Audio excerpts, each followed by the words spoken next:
Chicago, the sparkling pearl by Lake Michigan, where rows of skyscrapers rise like a giant mirror, reflecting countless purple sunsets.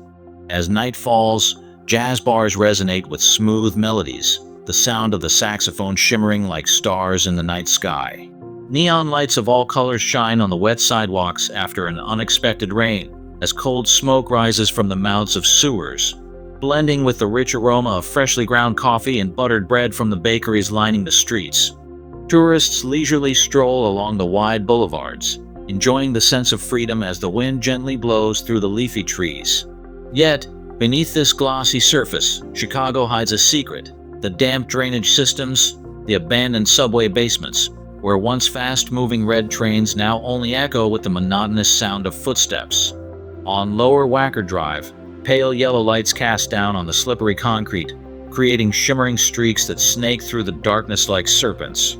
The wind from Lake Michigan invades every crack, bringing with it the taste of metal, chilling to the bone. Beneath the bridge, the steady drip of water and the distant sound of train whistles echo together, reminding us that, even in the heart of the city, there are those who will never be welcomed.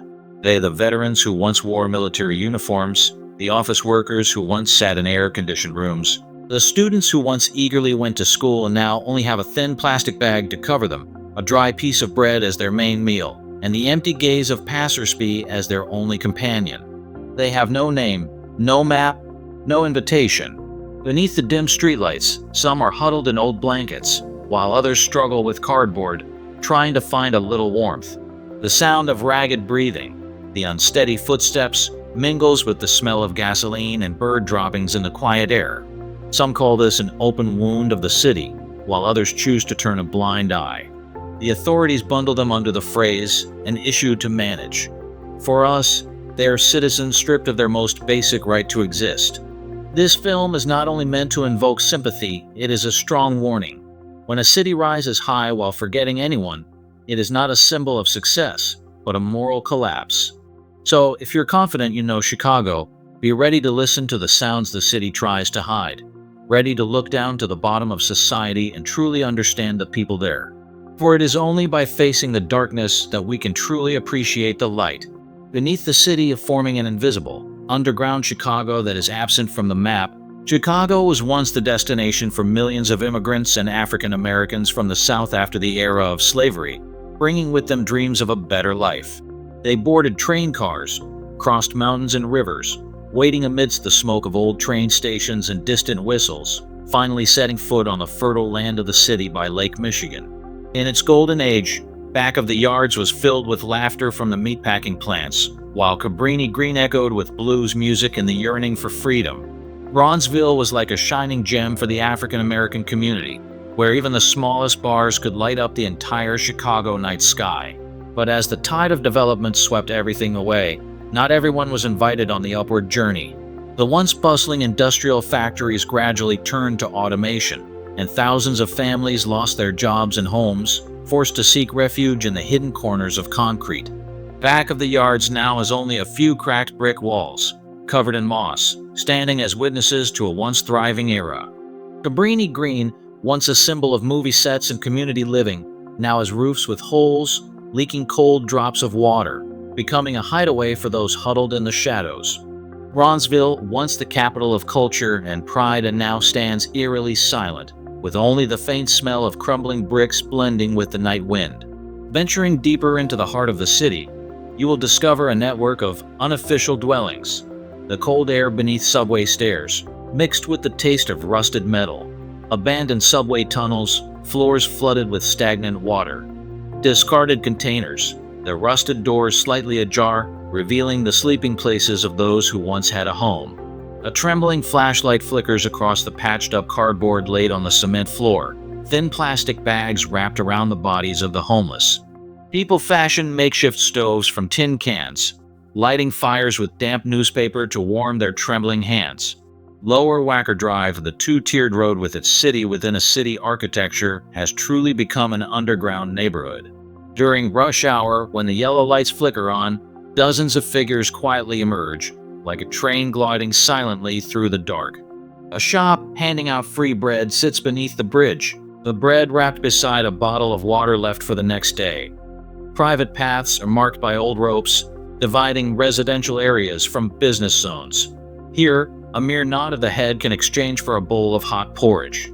According to a report by the Chicago Coalition for the Homeless, at the start of 2025, there were 68,400 people living homeless, including couch surfing, shelters, and outdoor camps, but the real number, when including the underground slums and hidden, dark corners, is estimated to exceed 90,000. The paradox becomes stark. You can savor a top-tier steak on the 50th floor of the Willis Tower, watching the sunset paint the lake golden, while just a mile away, someone huddles on a concrete ledge, without a warm blanket or a full meal. The sound of footsteps echoes on the damp concrete floor, mingled with labored breathing and desperate prayers. This is the second Chicago and visible on the tourist map, yet more vibrant than any advertising billboard. Only when facing this darkness can we truly understand the fullness of a city and the people within it. Harsh survival environment where the city refuses to care. If the previous section revealed an underground Chicago filled with injustice, here the cracks in society become even more apparent through the harsh survival environment, as if attempting to push the homeless out of reality. They not only lack housing, but are stripped of their right to exist, their right to be cared for as ordinary citizens. Each time it rains, it is a nightmare. When the first rains of the season pour down on the city, the underpasses with no drainage system immediately turn into thick puddles, flooding up to the ankles. The sound of water splashing against the cracked concrete is like a horrifying melody, while the smell of mud mixed with the cold exhaust fumes makes anyone who steps in shiver. This is not a shelter, they say, because the plastic bags wrapped around them tightly cannot stop the cold air from piercing through every gap, sticking to their skin as a reminder. You are living on the margins of the city, in the heat of midday summer, when the sun scorches everything to over 50 degrees Celsius. The road surface becomes a giant charcoal grill. Many barefooted people curl their toes, their skin blistering as they try to find a corner of shade under an olive tree or beside a tall building. Their breath comes in short gasps as if to escape their chest, sweat rolling down their foreheads and falling onto their worn-out clothes. The extreme heat not only burns the flesh, but also scorches all hope for a warm future. When winter sets in, the winds from Lake Michigan do not just blanket the land in snow. They slice through the skin like thousands of tiny knives. Thin plastic bags offer no protection, and a fire made from scraps of paper or rotting wood only warms the body for a few minutes before it is blown out. Beneath the snow, many camps are buried for up to 3 days before anyone notices, making the price of invisibility more brutal than ever. In such living conditions, illness is a constant companion. The sound of prolonged coughing from pneumonia and tuberculosis echoes through the cold nights, while asthma, undiagnosed and untreated, becomes a violent attack every time the wind rushes through the cracks. On their skin, sores, rashes, and fungal infections spread from the dampness, with no medicine to treat them. Many people have to pull their aching teeth out with a trembling finger because there are no toothbrushes or clean water. Each pain is a blow to the human spirit. Public shelters, which are meant to be temporary refuges, only meet about 20% of the need. At the Pacific Garden Mission, people stand in line from dawn until dusk, hoping to squeeze into the cramped shelter for a thin mattress and a meager evening meal. But many are still turned away, carrying nylon bags, hearts empty, forced to return to the mud and cold winds. Homeless children suffer the most, trapped in a vicious cycle of hunger, poverty, and instability that pulls them away from the path of education. A 9-year-old boy in North Lawndale had to transfer schools 4 times in 1 year simply because he had no permanent address to register. Each transfer meant getting to know new classmates, starting over, and then tiredly abandoning his dream of becoming a diligent student. It doesn't stop there. The anti-loitering policy turns the shelters into a game of cat and mouse. The police come to dismantle the camps. The homeless grab their belongings and run, their possessions thrown onto the street. They return to rebuild their camps, only to be torn down again in an endless loop. Each time the camps are torn down, it is a loss of belongings, a moment of hope extinguished in the dark. Thus, the harsh survival environment not only challenges the body, but also tests the dignity of the human spirit. This is no longer simply a matter of deprivation, but the denial of the most basic right to exist, a right that every citizen should have. And in that impenetrable darkness, these invisible people continue to endure, holding fast to their desire to live, to breathe, to be seen as anyone else in this land of Chicago. Faint efforts and hope from unexpected places. As the city gets caught in a web of data and urban planning, the voices from the underground tunnels still resound with pride. While the government meanders through meetings and reports, in the underground camps, the homeless have risen up as quiet messengers, bringing life to one another.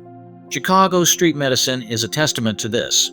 With just 4 doctors and 3 volunteers, they bring mobile healthcare to the tattered tarps beneath the underpasses. Every morning, the vehicle carrying medical supplies maneuvers between concrete pillars, stopping in the underground neighborhood. The sound of knocking on nylon echoes, followed by the greeting, "I'm Dr. Anna. I'm here to help," like a small light flickering in the cold. They examine over 2,000 cases each month, from neglected asthma to festering sores, and not only provide medicine but also the hope of being seen as human. Not far from there, beneath a pale green tarp along Roosevelt Drive, an unusual classroom is blooming. The Green Tent School started from the heart of a retired elementary school teacher. White chalk was drawn on a board found in the trash, scraps of paper pieced together to make notebooks for 10 children. Each morning, the sound of chalk scratching the board echoes through the wind blowing through the tarp, affirming that knowledge is never buried, even in the darkest circumstances. Gradually, the underground and Market Street formed new functions. Silent security groups using whistles instead of webcams, volunteers distributing mobile filtered water through recycled glass bottles, and members gathering trash to create cleaner paths through the concrete. There is even a bakery where bakers exchange old loaves of bread for donations. Amidst the cold concrete pillars, a warm and tight-knit, self-governing village is forming, where each individual is an essential link. Street art graffiti is also a voice of longing. On bridge walls, human rights murals spread the message, "I deserve to live," with trembling yet resilient faces challenging every indifferent gaze. At Grand Park, the I Am Chicago project is carried out as an outdoor exhibition. Portraits of homeless individuals printed on large panels, accompanied by their life stories. Visitors to the park are forced to pause and face the longing eyes of these invisible faces. What's even more surprising is the results of an internal survey. 89% of camp residents confirm they do not want to live on the streets. They would rather choose freedom under the starry sky than endure the harsh conditions and tight controls of a shelter, where violence and theft are not uncommon. And when support from the government is lacking, the community has relied on each other, generating its own redemptive strength. These fragile efforts may not change the entire homelessness picture in Chicago, but they have ignited a belief that, even in the darkest circumstances, compassion still exists, still extends hope. When the government is stagnant, it is the people, those who were once forgotten, who rise up to maintain dignity and build warm havens in the concrete desert. It is from these small acts that the underground Chicago can see the first light, guiding the way to a future where no one is left behind. Each snowfall is a brutal purification. When the cold winds from Lake Michigan sweep into the city, bringing with them gray, gloomy clouds, Chicago wears the grandeur of winter, but that is merely a mask. For tens of thousands of homeless individuals, snow is not a romantic scene but a blade hanging above their heads. During the winter of 2024 to 2025, at least 6 snowstorms swept through, burying the makeshift beds of many under a layer of cold ice, claiming more than 120 lives due to freezing temperatures. Every snowflake falling serves as a reminder, if you don't have a true home, you could disappear before anyone even notices. As the temperature drops below freezing, snow blankets the streets and the makeshift camps, creating a scene as though a giant ice blanket has covered everything. At night, the wind tears at the thin nylon tarps, drifting across the cold concrete floor.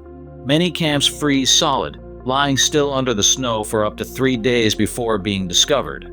Imagine a body curled up, fingers purple, nose swollen, desperately trying to wave a makeshift flashlight to signal for help.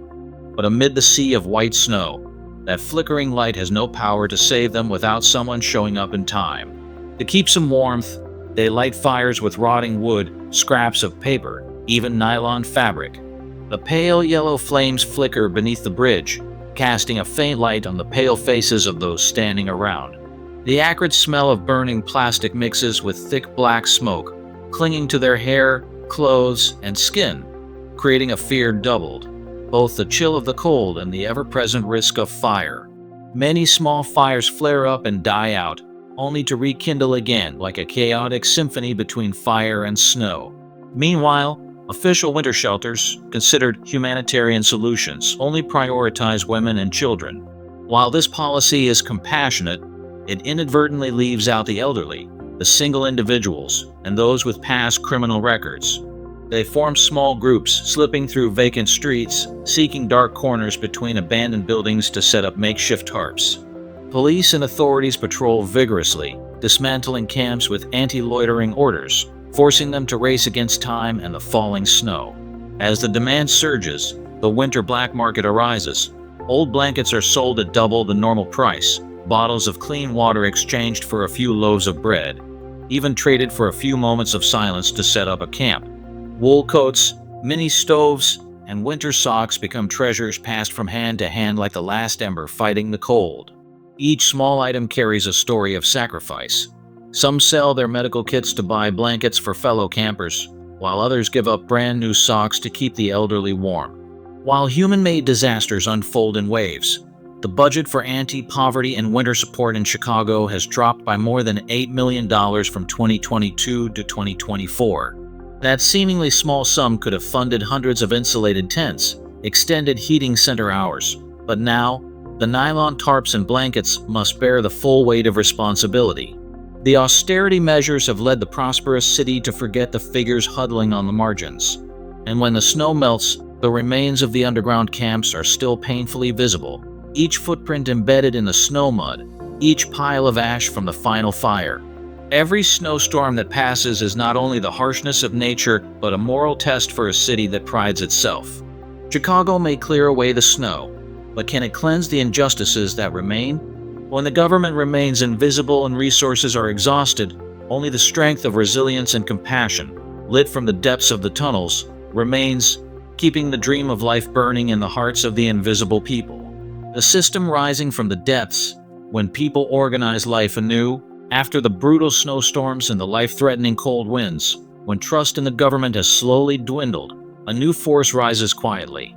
The community organizing itself, bound by the will to survive and an unparalleled spirit of solidarity. Instead of waiting with open hands, they build a home on the concrete foundations, creating a self-governed system where each individual is no longer powerless, but becomes the master of their own destiny. As the yellow snow fades, the damp concrete walls and tattered tarps stretch out under the weak spring sun. The underground Chicago begins to breathe again. Trust in the government has gradually diminished as support programs are continuously cut, leaving thousands of people without their last safety net. However, in the void left behind, a miraculous self-management system begins to form, no longer a top or bottom, but a self-sustaining community, relying on each other to be reborn in the heart of a prosperous city. Right on South Side, beneath the rusted steel bridge and the shadow of the dark underpass, the Safe Point Collective rises as a model camp for the self-management system. What initially started as a few tarps laid together soon transformed into an organized neighborhood. The residents hold regular weekly meetings, sitting in a circle around a flickering flashlight, discussing plans for distributing essentials, coordinating security shifts, and updating on health statuses. This is no longer a stagnant life, but one that operates rhythmically like a machine, democratic, transparent, and constantly improving. The election of representatives becomes a sacred ritual. From dozens of candidates, two of the most respected individuals, one man and one woman, are chosen to serve as a bridge between the camp and nonprofit organizations or outside charities. Whenever a mobile medical team or a volunteer group visits, the representatives carry their names and the community's stories, instead of just being faceless statistics. The words of respect spread. We don't just need warm blankets, we need to be treated like normal people. Next comes the division of security shifts, not to impose power, but to ensure safety for everyone. At night, when the streets grow quiet, 3 people take turns watching over the camp. They block any intruders, prevent rowdy crowds, and detect unusual sounds signaling a fire or an altercation. Their vigilant eyes act as an invisible shield, protecting the fragile lives beneath the steel bridge. The next major challenge is securing food and nutrition for the community. Unable to rely on regular aid, the residents encourage each other to create mini garden models, plastic containers recycled from chemical drums or old paint buckets, filled with sand left behind from construction projects. There, tiny shoots of kale or small green onion stems become the fruits of survival. The faint sun filters through the steel canopy, casting light on the vegetable roots, promising a new life. Every day, the urban farmers gently harvest and distribute the produce to families, then gather together in the outdoor kitchen to cook a hot pot of vegetable soup in the cold space, warming away hunger and feelings of abandonment. In this harsh underground world, Safe Weather, an app that sends snowstorm alerts, emerges as a lifeline. The idea originated from an engineer who had once experienced homelessness and understood the cost of being caught off guard when a snowstorm strikes. The simple app sends SMS notifications to hundreds of recycled old phones whenever the weather radar predicts heavy snow or strong winds. The message shows the temperature index, a warning, and the advice: stock up on blankets. Reinforce your tent by 2 p.m. Since the launch of Safe Weather, the number of people trapped in snowstorms has drastically reduced, and there are no longer long nights spent without knowing where to cling to for survival. What's even more special is that 73% of the initiatives in this community are led by women, mostly women of color, who play key roles. They don't just organize meals or distribute warm blankets. They also establish internal medical support groups, teach literacy, and care for children right under the tarps. A single mother at the camp opened a class for the children of residents, using a portable whiteboard and a few notebooks she found, teaching the children their first letters. The sound of children's laughter slips between the howling wind and the rustling of rusted pipes like a small courage amid a sea of injustice. It doesn't stop there. The pen and the camera have also become weapons for the homeless. The homeless memoir movement began with handwritten diaries, followed by emotional poems, black and white photos capturing underground life, and podcasts with heart-wrenching voices. These works were then selected, printed into small books, and exhibited at the Chicago History Museum under the title Echoes from the Ground. Visitors had to stop and listen to the stories of a man who was once a welder or the sorrowful eyes of a girl who once dreamed of becoming a doctor, now holding only an old glove and a longing to live a normal life. Every diary entry, every photo, every poem is a bold declaration. We didn't build this system to oppose. We did it to live as equals, without bowing to adversity. When the top-down management capabilities have faded, this underground community has found its way to preserve its dignity, creating a story of resilience and humanity. And even though the tarps remain torn, the winter may come, and the government may turn its back, the warm light of the self-governed community still flickers. Someone will lift the nylon tarp to warn of an approaching storm. A teacher will hand out more notebooks to children. The engineer will adjust Safe Weather to send earlier alerts, and the street artist will paint the words, "Dignity lives here," on the bridge wall. It is from these seemingly small efforts that underground Chicago becomes less lonely, and a vibrant, humane system walks steadily through each harsh day. When you stand in the middle of the brightly lit streets, hearing jazz music echo through the lavish boulevards, remember that right beneath that city, another world is operating, not based on power or money, but from the strength of unity, creativity, and humanity. It is there that life is rebuilt from broken bricks, affirming that whenever society turns away, the community can still rise, stand tall, smile, and live as equals. A city not yet clean, but its consciousness has awakened. Despite the streets still being cluttered with trash and tents still sprawled beneath the bridges, Chicago is waking up from the depths of society. Instead of silently enduring, the urban community has begun to act, filling the void left by the government with unity and creativity. Since April 2025, a wave of unsolicited humanitarian support has spread across downtown and suburban areas. St. Luke's Church opened its doors to the homeless during the day, transforming the cold hall into a warm living room with old sofas and hot drinks.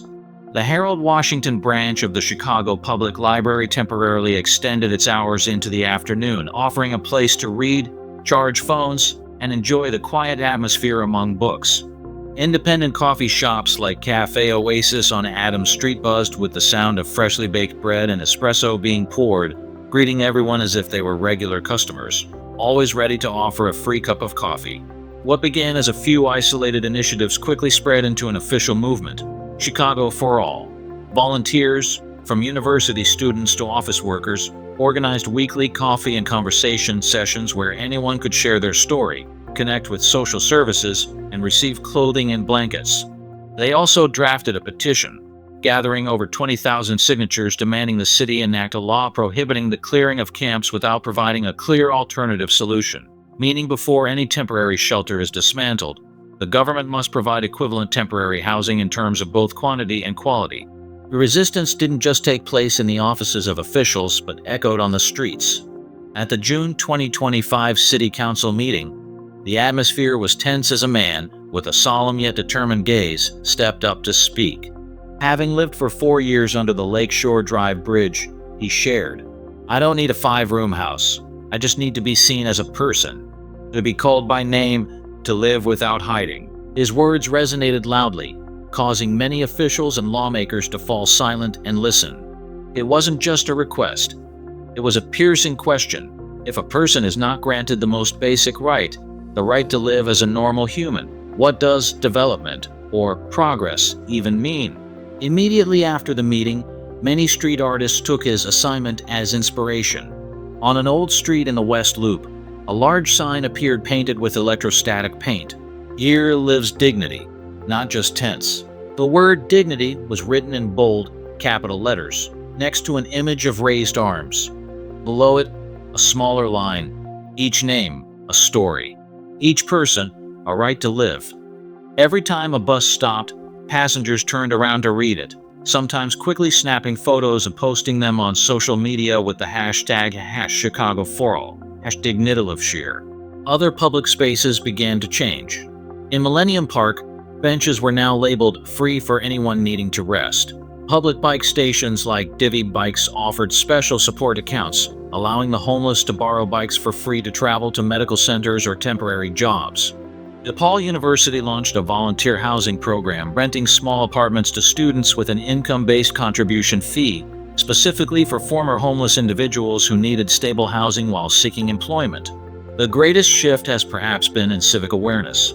People no longer see homelessness as a problem to be solved, but begin to see the homeless as fellow citizens, individuals who have the right to live, work, and speak out. The public bulletin board in Logan Square now features job listings tailored to the homeless, from kitchen help at food trucks to park maintenance staff. And when you walk through the familiar streets, hearing jazz music echoing from an upscale bar, remember that just across the glass, someone is being handed a hot cup of coffee and a warm blanket. They no longer have to silently hide in the shadows. They've been invited to step into the light, not as wanderers, but as true citizens. Chicago is still rebuilding its face, not just with steel and glass architecture, but with consciousness. A consciousness awakening to dignity and responsibility for all its residents. Even though trash still lingers and makeshift camps remain, the most important thing has changed. This city is no longer just for one class, but for all who call it home. Chicago continues its rhythm of transformation. Glass and steel towers rise higher, the metro lines still rumble on time, and the sounds of trumpets and pianos still fill concert halls downtown. But right beneath the thriving flow, a second Chicago quietly exists. There, the invisible people cook porridge with sewer water, spell out letters for their children by recycled flashlights, and write diaries on scraps of paper, amidst the dim light of tarp-covered tents. We have met them, sat by their small fires, and listened. Each story is an unfinished song. Not everyone still has hope, but everyone has the desire to be recognized, to exist as a human being. They don't ask you to solve the problem, because this film cannot provide a perfect solution. Instead, it opens a door for you to step deep inside, to see that inequality is not just about dry statistics, but the sound of a persistent cough in the snowy night, the eyes of a child who doesn't yet know the dream, the mothers wrapping desperation in thin coats. If you are warm in a home with an address and with fee to watch this video, you are a step closer to the chance of life than thousands of others. But don't let your heart fill only with guilt. Act as a true citizen of Chicago. Don't turn away. Don't stay silent. And don't forget, if you believe the people in this film deserve to live, not just exist, then share this story. Ask your government about the right to housing. Look at your familiar street corners with new eyes. Because every time we speak their names, they appear more clearly in this world.